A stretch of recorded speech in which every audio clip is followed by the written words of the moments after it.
Michael Carnevale is branch manager and financial advisor. Securities offered through Raymond James Financial Services Incorporated, 400 Southbridge Street in Auburn, Massachusetts, 1-800-657-9126. A member of FINRA SIPC and are not deposits, not insured by FDIC or any governmental agency, not guaranteed by Webster 5 Cent Savings Bank, and subject to risk, may lose value. Webster 5 Cent Savings Bank is not affiliated with Raymond James Financial Services Incorporated. The information contained in this report does not purport to be a complete description of the securities markets or developments referred to in the material. The information has been obtained from sources considered to be reliable, but we do not guarantee that the foregoing material is accurate or complete. Any information is not a complete summary or statement of all available data necessary for making an investment decision and does not constitute a recommendation. Any opinions are those of Michael Carnevale and not necessarily those of RJFS or Raymond James. Expressions of opinion are as of this date and are subject to change without notice. Good afternoon, ladies and gentlemen. Welcome to the Long Hill Report. We have Richard Murphy, myself, as your host, and as always, our expert, Mike Carnevale, is going to set us right, aren't you, Mike? Yes. Is that the correct answer? Yes. Okay. And you have to look at the sheet for that. Okay, ladies and gentlemen, we'll do our best here, and we hope you will like and subscribe so we can meet out in the greater world. Correct. So, it's been quite an interesting month. You mean something happened in March? Oh, that's right. Too many things, Too right? many, way too many things. Way too many things. Before March, before we left March, we had, of course, the war started. Murder most foul. We bombed somebody, and that was going to cause the regime to collapse. Guess what? It didn't collapse.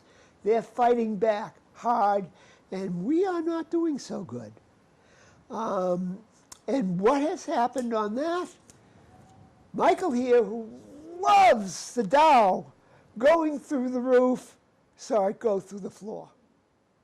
Correct. Yes, and we're not, all of us are not happy about that. We hit a ceiling in March, and we hit the floor in March, all within 4 weeks. Are we betting on the going up this month, or staying the same, or going down? Betting on it going up this month. You're optimistic. Yep. Not from last night's speech, I assume. No. No, definitely not from last night's speech. That was just foolishness. I mean, more of the same. Well, before the speech, I'm thinking, this isn't going too good. What's he going to say? He's going to say, yeah, yes, we've won and we're leaving. Just because we haven't won. Right. And nothing's worked. Right. And so I don't think we're on the track I think we're on the track of supply chain, certainly, for some problems.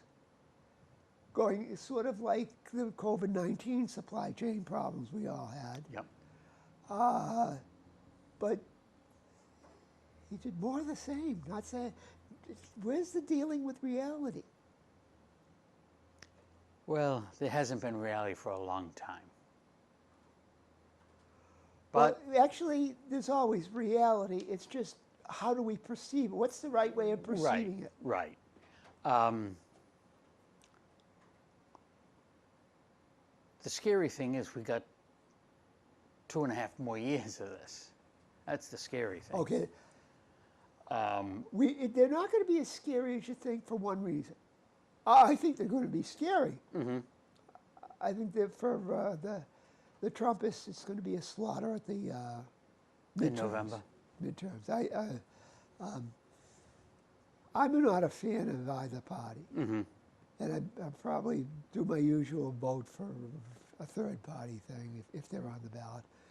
But I think the Democrats, who are kind of slovenly themselves, are gonna do well. Are going to do better. if things don't improve tremendously, I would agree. I can't see how it wouldn't turn out that way. I mean, and you only got 7 months, less than 7 months. Less than 7, yeah. It's going to take a lot to turn it up, because we're not. We'll see later that what happened in March economically is not reflected in any of these numbers yet. So there's always this delay effect.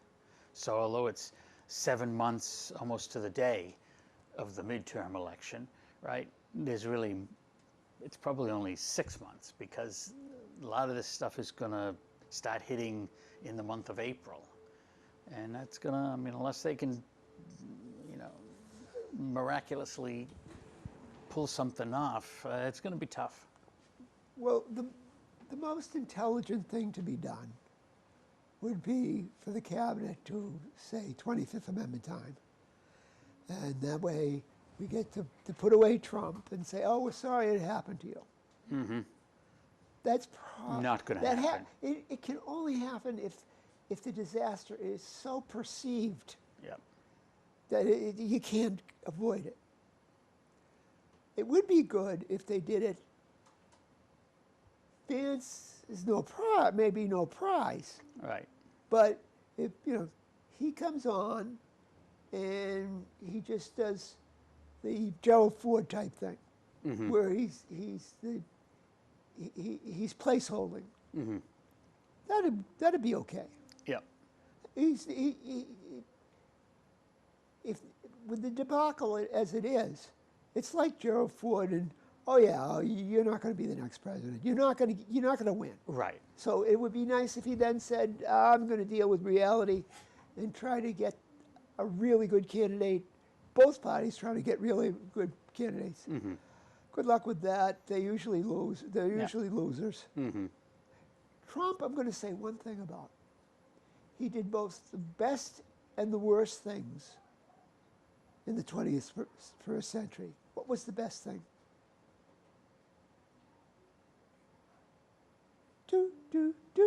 I can't think of anything, actually.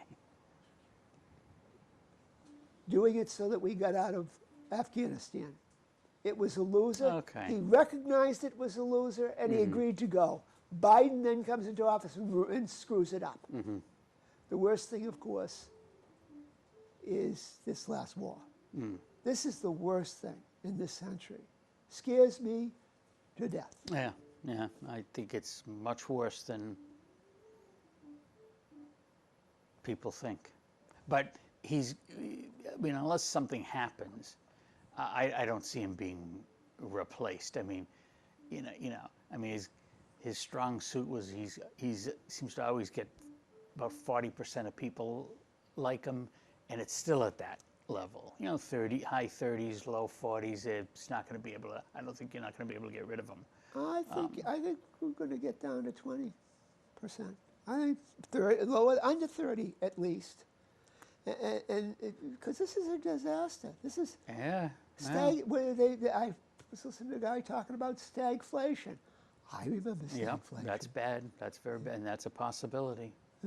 So I think that you're kind of probably right that he might be able to tread water for quite a while, but when people are going to the store and trying to find the toilet paper and things like that. Or the gas bill is doubled. The gas bill is doubled. Yeah. Those are extreme things. It is. Yeah. But I don't sense any, just in day-to-day conversation, any real loss of support.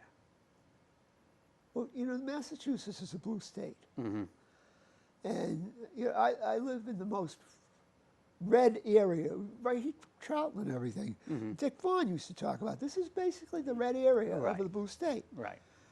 Who do you see as support? I mean, I have blue state type friends, and but they always thought he was. They always thought he was the devil to begin with. Yeah, and that's what I mean. I think the people who have supported him are still supporting him. In what states? Oh, I'm just talking people in general. I mean, you know, certainly not in Massachusetts or New England for that matter. But I mean, you know, Well, it's all, Texas, Tennessee, Florida, those places are still, I think, behind them. And it's amazing because just like everybody else, they're paying $4 for gas, and they're paying, you know, these high prices, but hasn't turned yet. well, you know, The one thing he's got going is if there's, I mean, he probably knows he's not that popular. So what can he do? He turns on the media, which are even less popular. And I think that's probably keeping his balloon up a bit. well, there's a couple of things there. I think there's a bit of dementia. Oh, there's something. So he's not understand, you know, something wrong. you know, so he's always, you know, talked about the media that didn't like it. Mm-hmm. And, but I think the judgment is gone. Yeah, oh yeah, yeah. If only by how he talks. I mean, this is not whether you liked previous presidents or didn't like previous presidents. The way he talks is not presidential. Well, see, that's exactly the point. You know, like, if I talk the way he says, like, I'm the arbiter of morality and things like that. Right. I would hope my parents put me, if I did that when I was young, or even now if my parents were still around, and I talked like that, I would hope they would out of love, grab me and say, you're out, come on, Right. shut up and come home. Correct. That ain't, you know, so the man, that's why I think the man's mad. Yeah. He's madness. Yep. I think so. And the unfortunate thing is, there's still 2.5 years of it.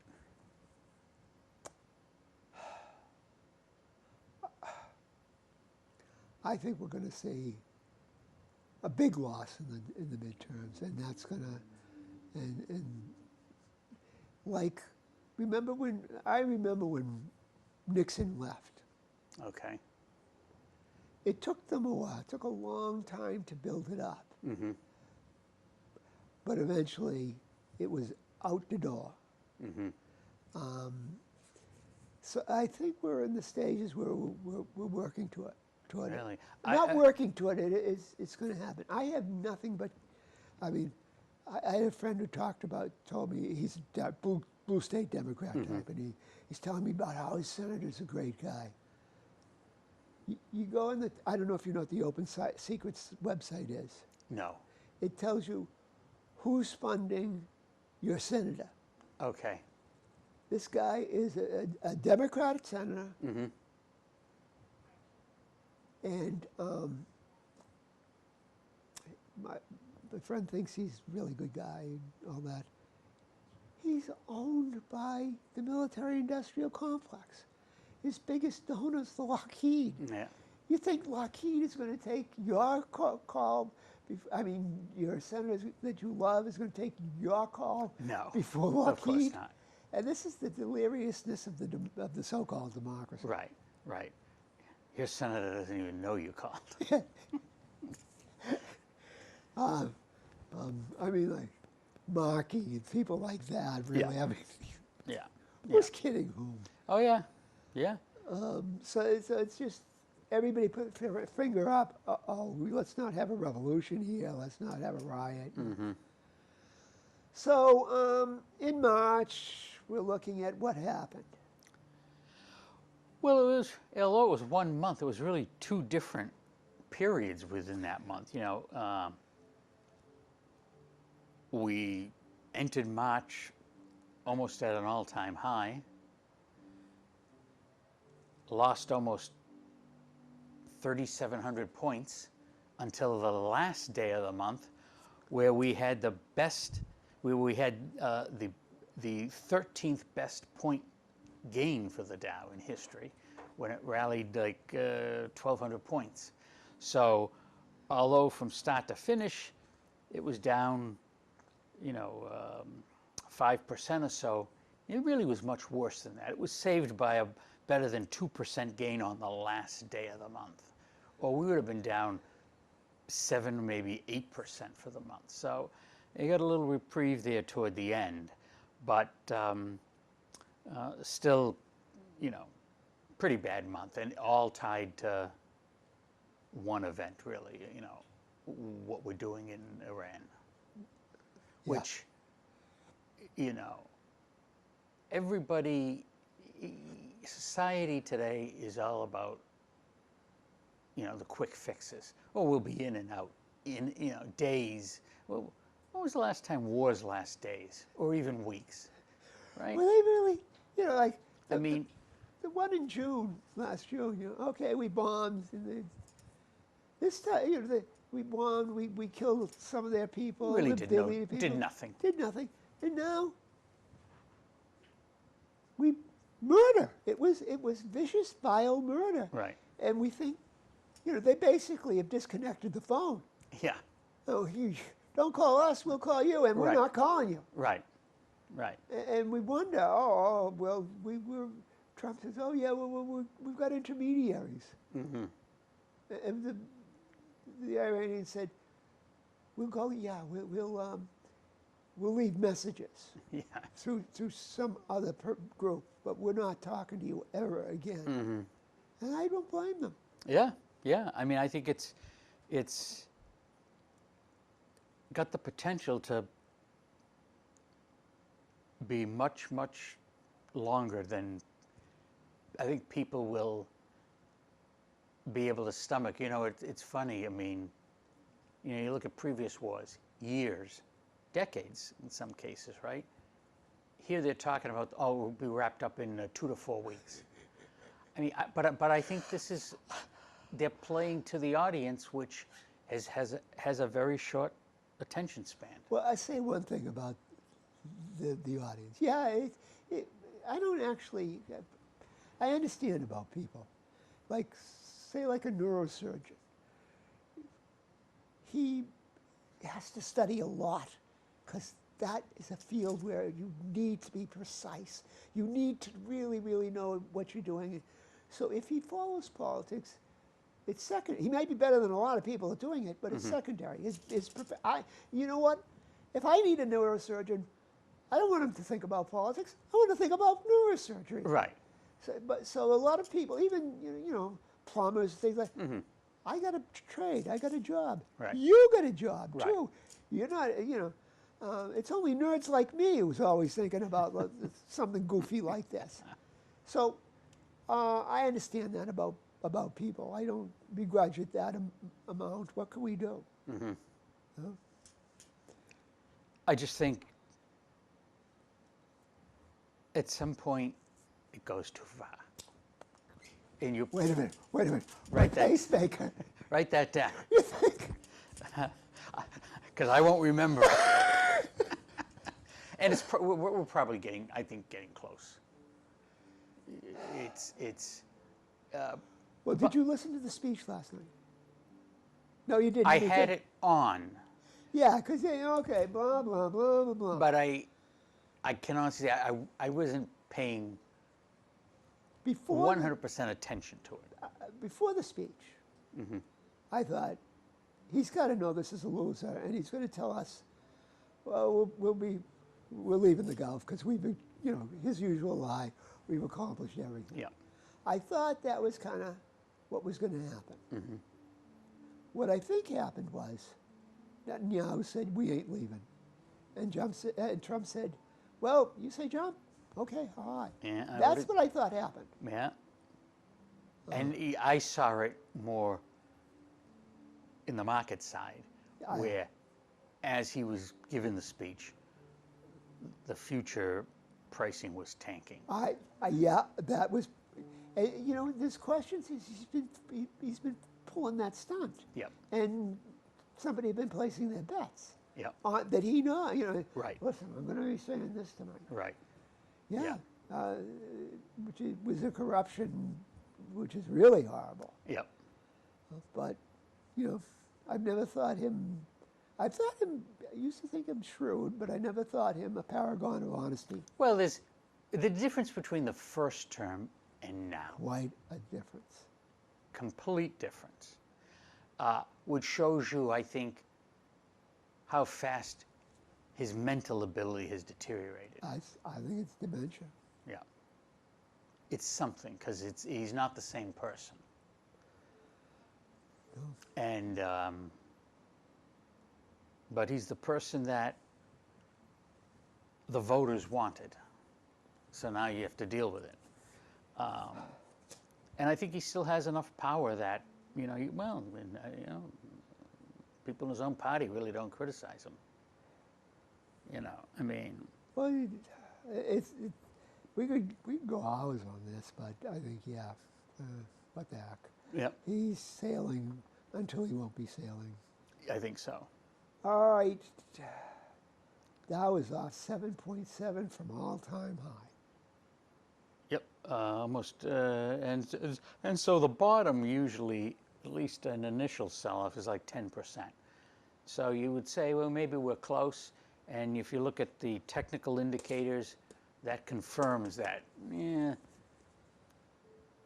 doesn't say it's going to turn on a dime and start going up, and it may stay here forever, but probably not going to get a lot worse unless a non-technical event happens. Yeah. This thing spreads to other countries and whatnot. Well, then that's not going to be picked up in these technical indicators, but probably about as worse as it's going to be. Well, I'm not smart enough to predict this type of thing, but I wouldn't be surprised. Yep, I would not either. I think a lot's going to determine in the next month or two the economic stuff.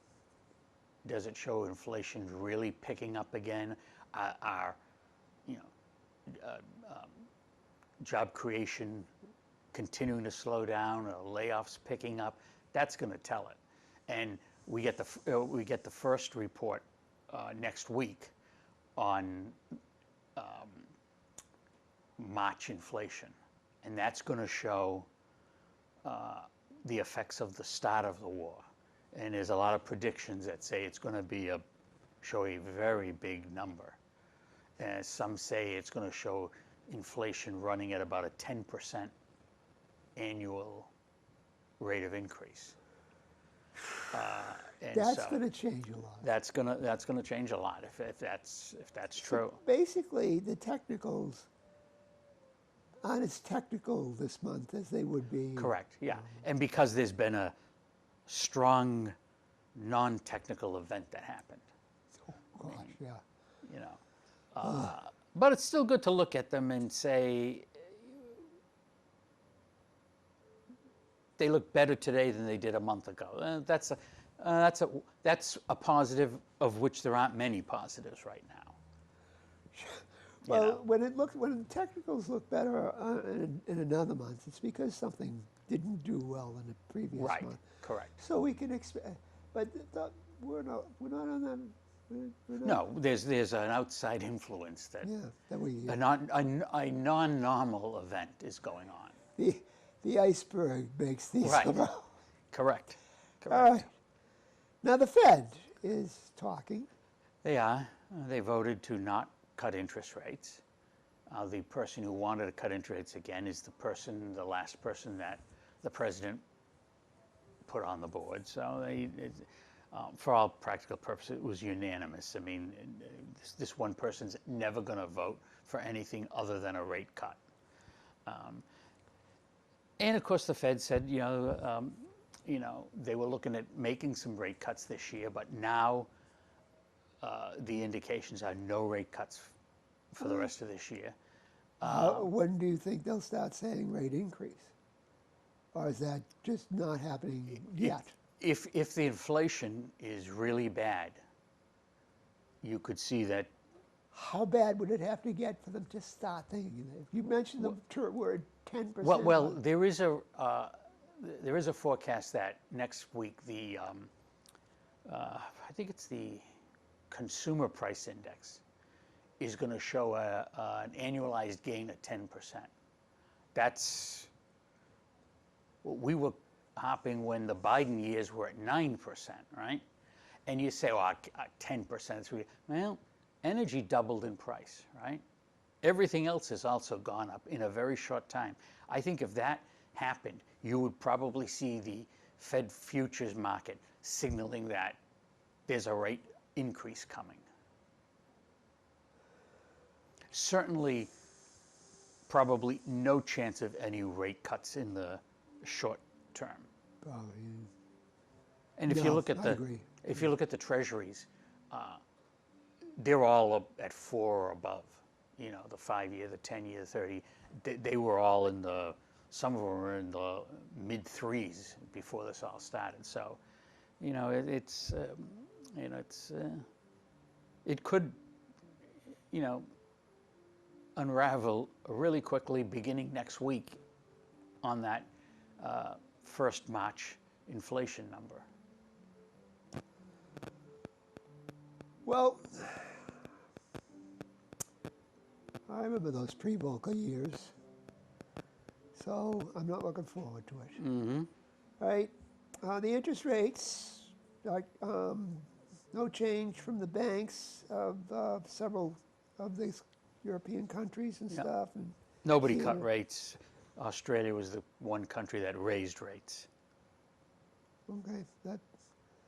All right. And the production of oil fell Mm-hmm. in this country? Yep. Wow. I mean, From a month ago, yeah. And we know oil's over $100. It's actually today it's 111, but and that's West Texas. yes, yeah. I mean, I knew that Brent was Yeah. up, but you know, 110 with West Texas. Yeah, and it's interesting because today West Texas is 111 and Brent is 108. So that usually that's the other way around. What do you have any speculation? No idea. It's something to do with the Red Sox. Well, we have to throw in some good news. The Red Sox have begun playing. Their record is not the good news yet, but they opened up against a National League team this year. It's only happened 3 other times in the history of the Red Sox. Now, of course, they didn't play National League teams, 20 years ago. Yeah. But any year that the Red Sox first game is against a National League team, the stock market has averaged a 10.1% gain. We have to have some hope here. If it's based on something as thin as this, that's where we are today, right? Science, man, science. Yeah, that's what it's all about. Okay, and then you're going back, your next item, inflation. And All the other items are meaningless, I think, because they're all pre-Iran war numbers. So inflation looks good. Consumer prices up 2.4% for the year. That's what they were a year ago. Not bad. Producer prices have gone up more, which would tell you that at some point that's going to transfer to the consumer because the producer is not going to eat all the expenses. Yeah. So pre-Iran war, you were seeing pressure building up in costs with producers. It hadn't crossed over to the consumer yet. Throw on a war, you got to believe inflation's going to get much worse. Leading economic indicators, they finally got around to printing that one after about 4 or 5 months. I think it was 4 months. And it was the same, a negative number. The last 6 months have been a little better than the prior 6 months. That's good. Jobless claims, layoffs, still haven't seen haven't seen an uptick in that. So all these numbers, I wouldn't put a lot of faith in them because, again, as I said, they were all before the Iran invasion. So they're kind of meaningless. Same thing with the employment report. It was very negative in February. Unemployment went up a little a little bit to 4.4%. But again, none of this takes into effect with what has happened in the last 3.5 weeks. So I would kind of gloss over all of this and say, everything's great because look at these numbers. The world has changed in 3 weeks. Oh, yeah. I mean, Trump says in his speeches and things, we've got a lot of oil. We've got a lot of oil here. Yeah? Well, your production went down. And also, it's one of the reasons why we went after Venezuela, because our oil is different from most other oils. And it can't really be used to drive all our cars and stuff. Right. So it should, because we've got to get oil from everywhere, from other places, and other places have to get oil from other different. This should scare everybody. Yeah. I mean, you go by the gas station every day, and it's if not every day, every other day, it's up 10 cents a gallon. Oh yeah. We're close to $4 for regular now. Oh yeah. That's going to have a big effect. We're all topping off. Yeah. Oh yeah. Well, this has been quite an interesting little diversion here. Hopefully, people kept the lights on when they were listening to this, because it's scary enough Yeah. in the daylight as opposed to seeing it at night. In a dark room would be too much, I think. Okay, yeah. And yeah, so go out there, ladies and gentlemen, be buying those candles. You never can tell when the lights are out. And don't forget the matches. Don't forget the match. Oh, yeah. 'Cause Candles are useless without a match. Candles without matches, and you're rubbing stones together to get those sparks, and it's not easy. No.